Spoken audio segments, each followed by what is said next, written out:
Assalamualaikum warahmatullahi wabarakatuh. Hari ini hari Rabu di sore yang cukup cerah ini, kita mau ngebahas suatu konsentrasi yang sangat penting bagi pemula yang mau nyoba ke lobster air tawar ini. Di mana kita di sini nyoba kolam itu berbentuk terpal ya. Betul.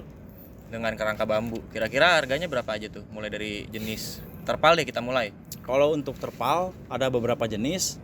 Salah satunya yaitu terpal plastik maupun terpal karet. Selanjutnya untuk harga ya.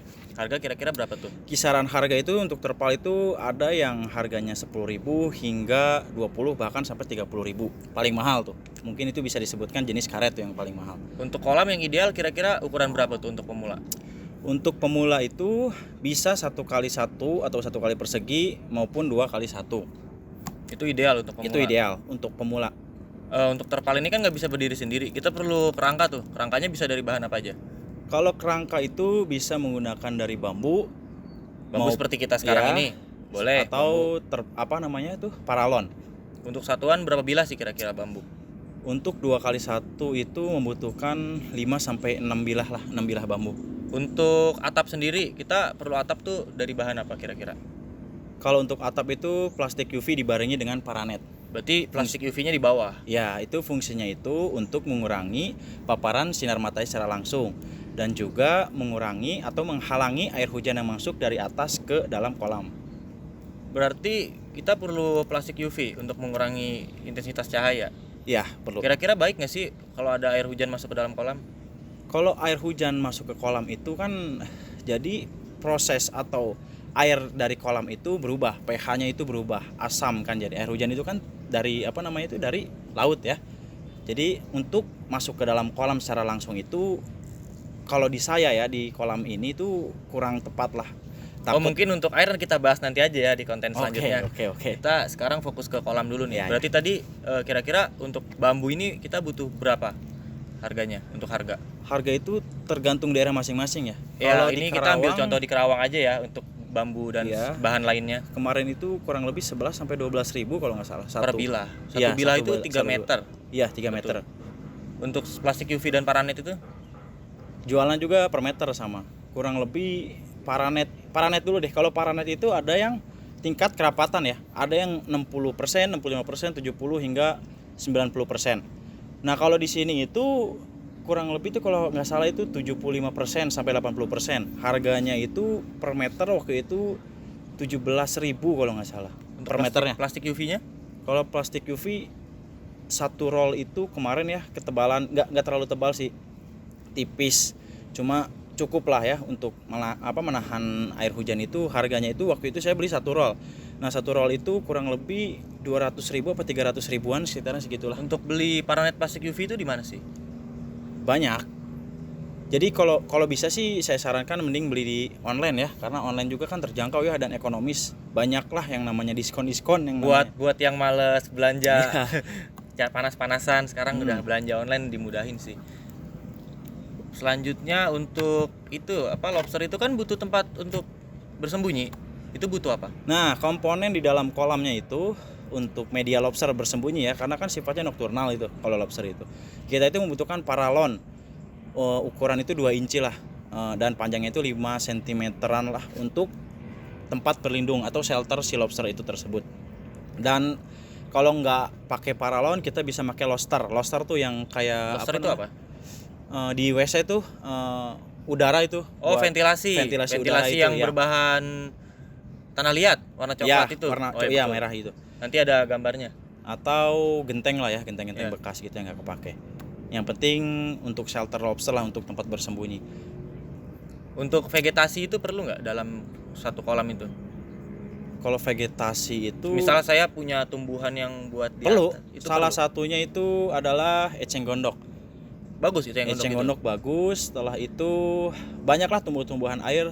Mending kita bahas di konten selanjutnya berarti ya kita aja. Lanjut lagi. Ya. Misalkan ini kan kita butuh satu kolam itu aerator dan water pump ya. Itu punya resep atau ilmu sendiri nggak itu?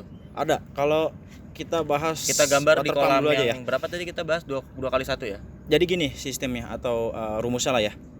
Jadi untuk kapasitas mesin sirkulasi air itu kita hitung yang pertama itu panjang kali lebar kali tinggi air dibagi 1000. Setelah itu hasilnya dikalikan 4. Nah itu kita nanti bisa tahu nih berapa liter untuk mesinnya itu di dalam kolam tersebut. Jadi ntar kan ada yang 1.200 liter per hour gitu, per L per H gitu lah ya. Liter per jam. Iya. Oh iya, liter per jam satuannya.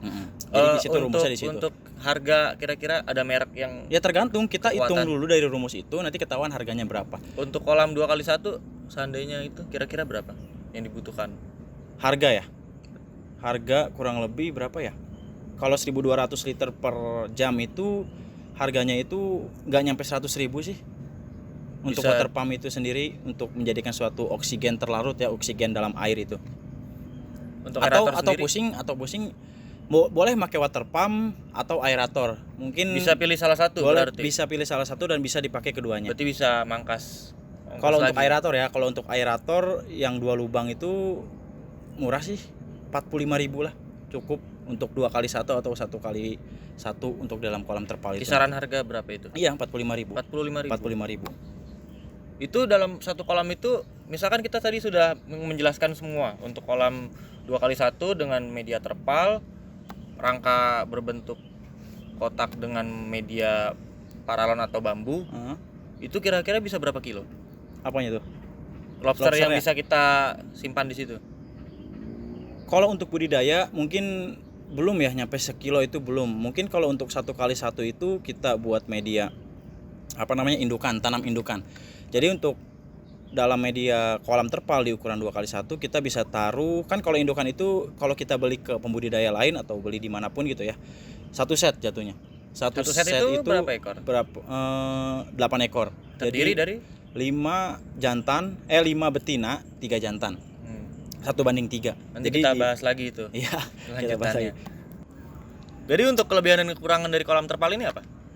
Berbicara soal kelebihan dan kekurangan, kalau dilihat dari kelebihannya, harganya itu ekonomis dan juga instalasinya itu sangat mudah. Kalau bicara soal kekurangan, durabilitasnya jika dibandingkan dengan kolam semen itu tingkat kerusakannya tinggi. Kenapa? Karena bisa dicapit oleh capit lobster itu sendiri dan bisa mengakibatkan kolam terpal itu bocor. Kedua itu usia ya, dari usia. Bisa retak karena paparan sinar mataharinya atau pokoknya untuk usia juga tidak terlalu lama lah kalau kolam terpal jika dibandingkan dengan kolam semen. Jadi kesimpulan untuk pemula yang ingin mencoba, boleh coba pakai kolam terpal. Karena yang pertama itu kita mengejar ekonomisnya ya, mulai dari harga dan instalasi yang mudah. Serta penempatannya juga bisa di ruang yang sempit. Ya, pekarangan rumah. Ya, dan kita tidak perlu menggali atau segala macam ya, tinggal modal bambu aja untuk harga modal itu. Oh iya, jangan lupa. Sebelum menggunakan media terpal, bawahnya itu dipakai huut lah, apa ya sebutnya? Apa itu huut? Gabah Oh, padi. gabah padi. Iya. Hasil pemisahan dari padi Iya, ke dari beras. padi biar dia biar nggak gampang bocor juga gitu kan. Biar lembut, biar empuk gitu kan di bawahnya. Jadi kalau misalkan masih ada yang bingung, boleh tanya bisa komen ke bawah atau DM aja Instagram kita di latas.farm. Latas Farm. Iya, ada nanti situ. Nanti kita sebutin. Ya udah, cukup hari ini. Ya. Assalamualaikum warahmatullahi wabarakatuh. Salam capit.